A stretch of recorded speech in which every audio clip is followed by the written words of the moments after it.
दोस्तों नमस्कार, सभी का स्वागत है विजय पथ पर। आज हम चालदा महाराज की पावन भूमि पर हैं। वो कहते हैं कि चमत्कार को नमस्कार। जब आप जौनसार आएंगे, बाबर आएंगे, तो यहाँ पर आपको वो चमत्कार भी दिखेंगे, वो विश्वास भी दिखेगा, वो आस्था भी दिखेगी। तो अब अपने कैमरामैन को कहूँगा जरा एक बार मंदिर दिखाएं, क्योंकि मंदिर के ठीक सामने हम लोग खड़े हैं और यहाँ पर जो पारंपरिक जो नृत्य होता है वो यहाँ पर है।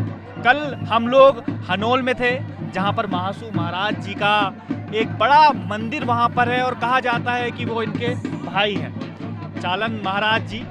और ये देखिएगा कितना सुंदर ये नृत्य यहाँ पर है। एक पारंपरिक वेशभूषा में लोग आए हुए हैं। अपना जो पारंपरिक जो नृत्य इनका है, जो संस्कृति को पिरोए हुए भी है। ये देखिएगा किस प्रकार से महिलाएं अपने जो यहाँ की वेशभूषा है उसमें आई हुई हैं और एक सुंदर नृत्य प्रस्तुत कर रहे हैं। और साथ ही साथ अगर कैमरामैन फोकस करें, एक बीच में एक बच्चा भी आपको नजर आएगा।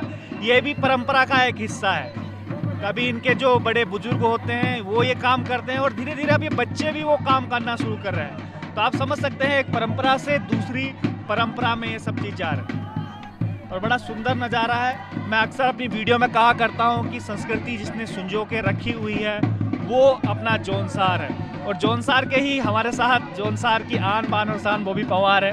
वही भाई, पहले तो बहुत स्वागत है आपका। और कल हनोल में भी हम लोग मिले थे, आज यहाँ पर भी हैं। बड़ा सुंदर है। क्या कुछ कहना चाहेंगे आज महासू महाराज के उसमें? कल आप गए थे और आज चालदा महाराज के उसमें कैसा लग रहा है? बहुत बहुत धन्यवाद पहले तो आपका कि आप लगातार इस चीज़ को कवरेज दे रहे हो, चाहे महासू महाराज का जागड़ा हो या चालदा महाराज जी का जागड़ा हो।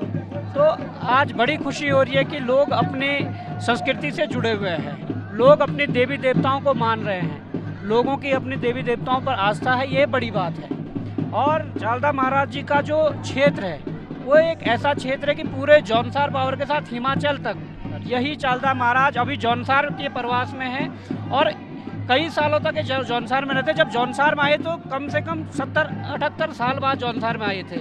और इसके बाद जब जौनसार का इनका वो प्रवास समाप्त हो जाएगा तो हिमाचल की तरफ ये अपना जाएंगे और वहाँ की जो प्रजा है वो भी इन्हें मानती है। और यहाँ भी हिमाचल के लोग आए हैं और हिमाचल जौनसार की जो संस्कृति है वो इसीलिए भी मेल खाती है कि हमारे जो आराध्य देव हैं चालदा महासू महाराज जी, वो हम सबके देव हैं। और ये आस्था हम सबकी जितने भी जनमानस है, आप इस भीड़ से देख सकते हैं कि कितनी आस्था, कितना जुड़ाव अपने देवों से हमारा है। देख रहा हूँ तो ये कल 50-60 हज़ार लोगों का भोजन भी वहाँ पर था। फ्री ऑफ कॉस्ट भोजन सबको करा रहे हैं। आज मैं यहाँ पर आया तो यहाँ पर भी सबको फ्री ऑफ कॉस्ट भोजन करवाया जा रहा है, सबके पूरा का पूरा। क्या कुछ कहेंगे इस बार? मैं वही कहना चाहूँगा, ये आस्था है और इस आस्था में 50-60 हज़ार लाख आदमी जितने भी हो जाएं, भोजन करवाते रहते हैं, सब कुछ होता रहता है।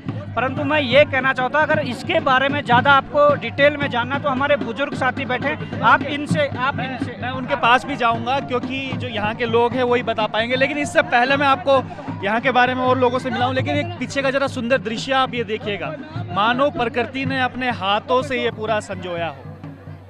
यूं ही मैं अक्सर नहीं कहा करता कि उत्तराखंड में कण कण में भगवान बसता है, इसीलिए इसको देवभूमि भी कहा जाता है। हमारे साथ कुछ बुजुर्ग लोग भी हैं, आपके पास मैं आऊँगा। सर नमस्कार, क्या नाम है आप? सर मेरा नाम राजनाथ नौटियाल है, मैं पूर्व फौजी हूँ। अच्छा, तो आप यहीं के निवासी हैं, इसी जगह के? मैं दसों का नहीं हूँ, मैं ग्राम हाजा का निवासी हूँ, जो इससे पहले गांव पड़ता है। जब आप सैया से आए होंगे तो ये ग्राम हाजा मिलता होगा, मैं वहाँ का निवासी हूँ। क्या कुछ है इसकी मान्यता चालदा महाराज की? क्योंकि कल हम लोग हनोल में भी थे, वहाँ हमने देखा वहाँ की अलग विशेषता थी। यहाँ की क्या कुछ विशेषता है? यहाँ की विशेषता ये है कि जो हमारे छत्रधारी चालदा महाराज है, ये पूरे जौनसार बावर में और कुछ हिमाचल का क्षेत्र है जो जुब्बल बोलते हैं हम, वहाँ तक उनका जो है परिसीमन होता है। घूमते हैं भ्रमण पे। यहाँ तकरीबन जो चालदा महाराज दसों में जो पहुँचे हैं, ये तकरीबन 4 दशक बाद आए हैं, 40 साल बाद। तो जब यहाँ से निकलेंगे तो शायद हिमाचल से घूमते घूमते यहाँ पर 40 साल बाद आए हैं जी। जब यहाँ से जाएंगे तो शायद पहले मशक का प्रोग्राम है, उससे पहले हिमाचल की भी डिमांड है, तो हिमाचल जाएंगे, फिर जौनसार बावर में आएंगे, फिर वापस हिमाचल में जाएंगे। तो ऐसे घूमते घूमते ये आपके मोना समाल्टा होते हुए, नाराय होते हुए, फिर अगले साल 4 दशक बाद फिर दसों पहुँचे। मशक का क्या प्रोग्राम होता है? जो मशक का आप जिक्र कर रहे हैं उसमें क्या कुछ होता है? मशक में भी जैसा यहाँ हो रहा है, तो 6 महीने के लिए मशक गाँव वाले जो वो बरम खत के लोग हैं, वो 6 महीने महाराज का पूजन करते हैं। उसके बाद फिर अन्य स्थान के लिए प्रस्थान करते हैं महाराज। बहुत बहुत सुंदर। और जो मैं बात कर रहा था कि मैंने डिस्कवरी में एक प्रोग्राम देखा था, एक बिग किचन करके है, वहाँ दिखाया जा रहा था कि 3,000 लोगों का किस प्रकार से खाना बनता है। अरे भाई साहब यहाँ आइए जरा, जहाँ पे 50-60 हज़ार लोगों का खाना बनता है और कैसे ये करते हैं, किस प्रकार का मैनेजमेंट है, वाकई में काबिल तारीफ़ है। आपके पास भी आऊँगा, आपके पास कार्ड भी देख रहा हूँ मैं, आप यहीं से ही हैं, मंदिर समिति से ही हैं, कहाँ से? हाँ जी, मंदिर समिति से है। और ये हमारा जो कच्छ पशगांव की समिति है, जब चालदा महाराज का यहाँ आगमन होने का था तो हमने बनाई थी ताकि प्रत्येक कार्य जो है सुचारू रूप से चल सके। तो इसलिए हमने ये प्रोग्राम रखा था, तो तभी हम इकट्ठे होते हैं। जब भी यहाँ चालदा महाराज चलायमान तो है ही अनोल में, और यहाँ में अंतर यही है कि अनोल तो एक स्थिर स्थान है, मतलब इसे देवस्थान करो, और चालदा महाराज एक जगह नहीं रहते हैं, ये अपने यात्रा पे चलते रहते हैं। चालदा मतलब चलते रहते हैं, इस तरीके से, इसका नाम उनका चालदा है, इसीलिए इनको चालदा महाराज कहते हैं। 4 भाई थे चालदा महाराज, सबसे छोटे हैं, सबसे छोटे महासु देवता तो हम लोग घूम के आ गए थे जहाँ पे हनोल में है। बाकी और कौन कौन है महाराज? ये वार्षिक महाराज है, और पोठा महाराज तो ये अनोल वाले हैं, और दूसरे कौन से पवासी महाराज है, और सबसे छोटे चालदा महाराज है। 4 सबसे छोटे चालदा, इसलिए चलते रहते हैं। चलिए बहुत अच्छा। पहले भी होता था इस प्रकार का नृत्य की जो, क्योंकि राज्य का मेला भी घोषित किया है, सतपाल महाराज जी से बात हुई जो कैबिनेट मंत्री थे, पहले भी इतने लोग आते थे कि अब बढ़ रहे हैं लोग आने?